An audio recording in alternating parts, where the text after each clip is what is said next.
Boa noite, cumprimento a todos com a paz do Senhor.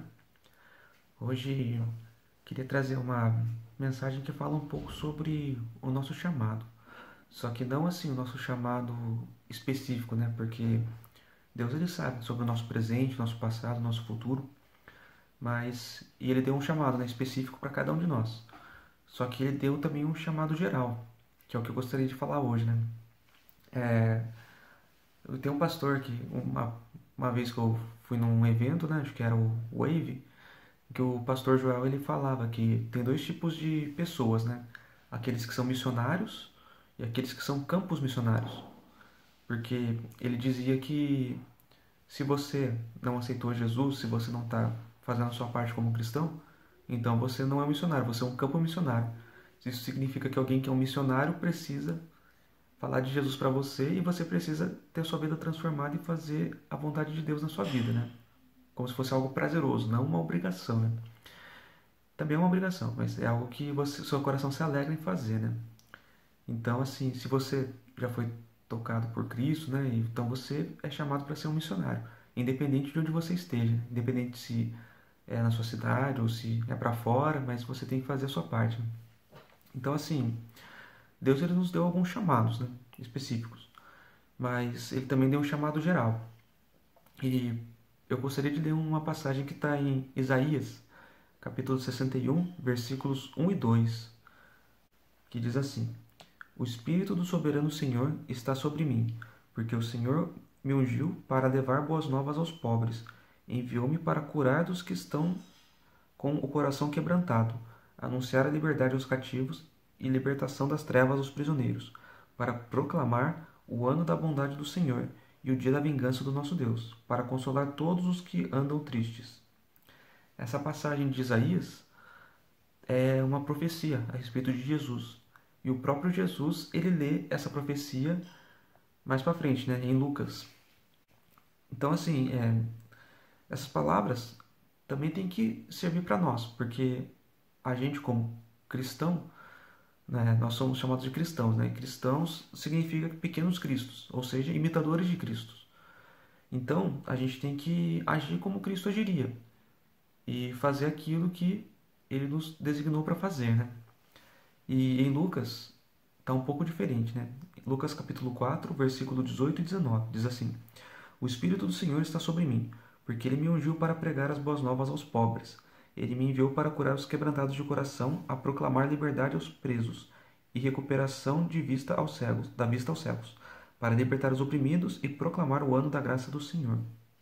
Assim, em Isaías depois ele vai falar outras coisas, mas isso foi o que Jesus leu e falou que aquilo tinha se cumprido nele, né? E se isso se cumpriu na vida de Jesus mesmo. A gente pode ver nos evangelhos que Jesus fez tudo isso aí que estava escrito, né, em Isaías. Mas a gente, também como seguidores de Cristo, temos que fazer isso também, né? Então eu queria destrinchar aqui uns pedaços dessa palavra, né? Ele começa falando que o Espírito do Senhor está sobre mim. Então, antes de fazer tudo isso que a palavra de Deus fala que a gente tem que fazer, o Espírito do Senhor tem que estar sobre a gente. Ou seja, sem o Espírito Santo atuando na nossa vida, a gente não vai conseguir agir com unção que vem de Deus. Então a gente precisa do Espírito Santo estar sobre a nossa vida para começar a fazer essas coisas, né? Só que como, né, que o Espírito Santo vem sobre a gente? Isso é fácil, né? Na verdade não é fácil, né? Mas é algo que todo cristão tem que fazer, né, nas nossas vidas, né? Que é buscar Deus, buscar o Espírito Santo, pedir para o Espírito Santo entrar dentro de nós, através da oração, da leitura bíblica, né, do jejum. E a gente tem, né, vários versículos que falam sobre isso. Um deles está em 1 Tessalonicenses 5,17, que diz: Orai sem cessar. O outro está no Salmo 1, né, nos versículos 1 e 2, que diz: né, Bem-aventurado o homem que não anda segundo o conselho dos ímpios, nem se detém no caminho dos pecadores, nem se assenta na roda dos escarnecedores, e antes tem seu prazer na lei do Senhor, e na sua lei medita de dia e de noite. Então, para que o Espírito Santo venha habitar dentro de nós, a gente tem que buscar o Senhor, né? Através de tudo isso, de oração, leitura bíblica e do jejum.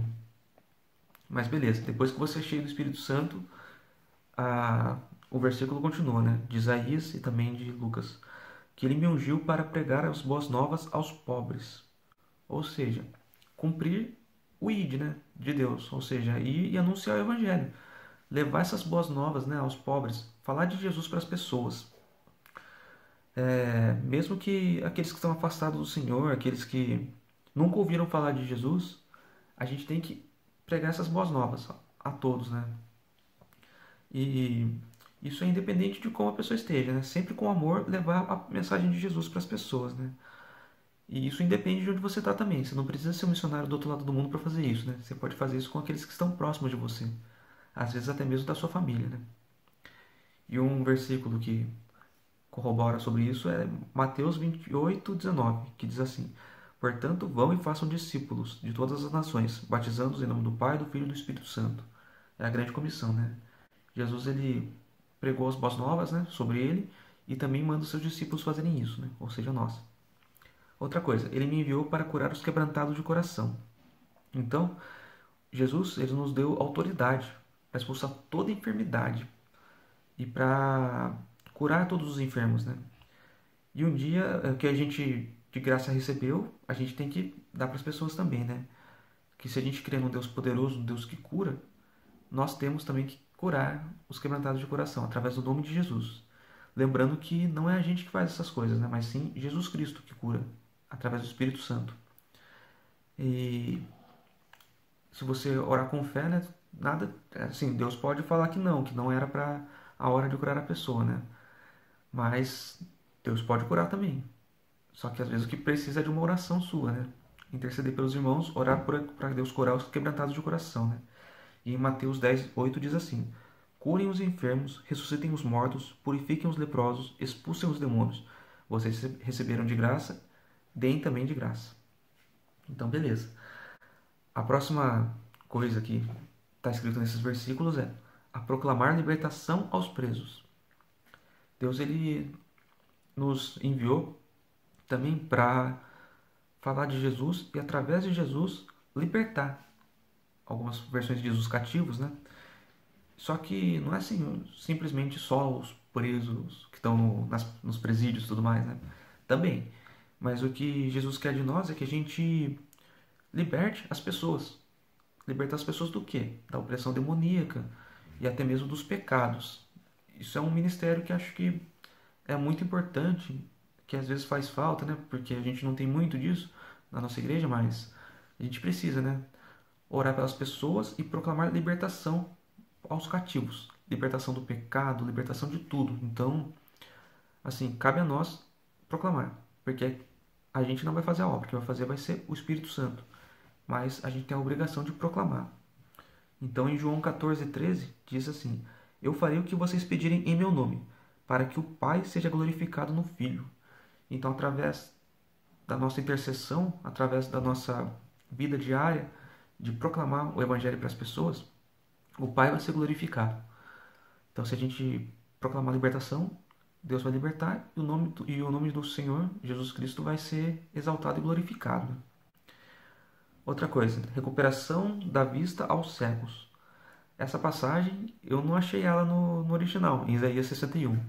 É uma coisa que Jesus leu, não sei se a versão que ele estava lendo lá tinha isso, né? E na nossa Bíblia não tem, mas eu não achei não. Só que se Jesus colocou, é porque é algo importante. Recuperação da vista aos cegos. Muitas pessoas estão cegas espiritualmente, achando que o errado é o certo. Eu já me deparei com isso uma vez, assim, que eu falei de Jesus para a pessoa, tal, e a pessoa aceitou tudo, só que praticava algumas coisas que não eram condizentes com a palavra. Tinha algum pensamento meio deturpado com relação à palavra. Ele achava que era certo, mas que na verdade era errado. E, assim, com bastante estudo bíblico, essa pessoa realmente entendeu o que era o certo e o que era o errado e se arrependeu dos pecados que ele cometia. Então, assim, a gente precisa, né, falar de Jesus para as pessoas e mostrar o que é o certo, o que a Bíblia nos ensina. Se está certo ou se está errado. Para que a pessoa volte a enxergar, entendeu? Enxergue, deixe de ser cego e enxergue como viver uma vida correta diante do Senhor, né? Só que isso não pode ser na raiva, sabe? Com a força do ódio. Você não pode chegar e enfiar Jesus goela abaixo da pessoa. Não, tem que ser com amor. Você vai e vai testemunhando, fala de Jesus, fala como é bom, né, viver com Jesus e tudo mais. E depois, quando a pessoa começar a caminhar, aceitar, começar a caminhar, daí você vai mostrando a doutrina, mostrando o que é certo, o que é errado e por que é certo e por que é errado, né? Que isso é importante. E a gente tem alguns versículos também que falam sobre isso, né? Diz assim, Jó 42:5: Eu te conhecia só de ouvir falar, mas agora os meus olhos te veem. E em Atos 9:18 fala sobre a conversão de Paulo, né? Que diz assim: Logo lhe caíram dos olhos como que umas escamas e recuperou a vista. Então, levantando-se, foi batizado. Então, quer dizer, quando a gente conhece Jesus, ou quando a gente apresenta Jesus para as pessoas, depois de um tempo, Deus tira as escamas dos olhos delas, né? Elas começam a enxergar a verdade. Beleza, então continuando aqui, para libertar os oprimidos. Então, onde existe a atuação do Espírito Santo de Deus, existe libertação, transformação, renovação, fornecimento espiritual, mudança de vida e mudança de caráter. Quando a gente deixa o Espírito Santo agir na nossa vida, ele promove libertação, não somente nas nossas vidas, mas também na vida de quem está ao nosso redor. Aqui ele fala para libertar os oprimidos, né? Então, assim, são aqueles que estão presos, estão sem forças, desanimados, sabe, sobrecarregados. A gente não sabe o que se passa na vida das pessoas, ao menos que a gente dê abertura para que elas falem para a gente. E muitas pessoas estão oprimidas, estão desanimadas. E Jesus ele quer libertar essas pessoas através do Espírito Santo.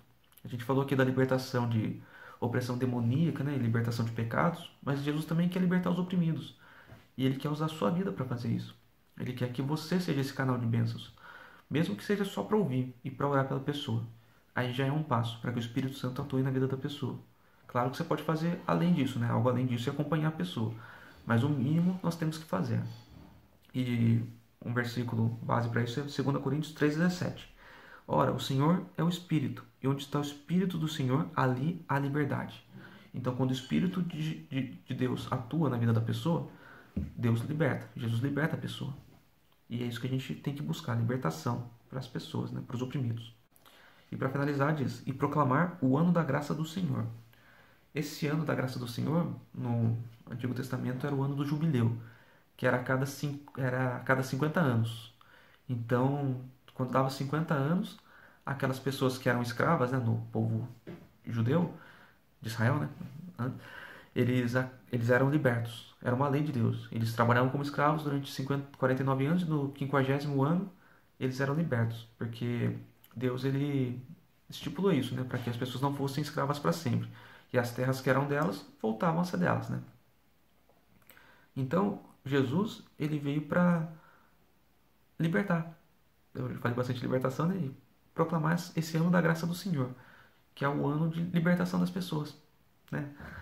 Que a gente possa também proclamar essa libertação, que esse tempo que a gente está aqui na Terra é passageiro, né?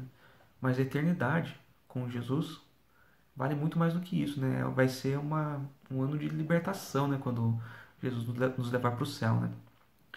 Então que a gente possa proclamar esse ano da graça do Senhor, ou seja, proclamar esse evangelho e mostrar que existe vida depois disso aqui, né? Existe uma vida eterna que está esperando por nós, né?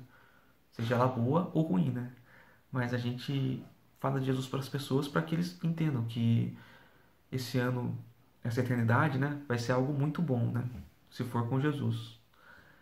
E então eu finalizo aqui com Romanos, né, 10, do 13 ao 15, que diz assim: Porque todo aquele que invocar o nome do Senhor será salvo.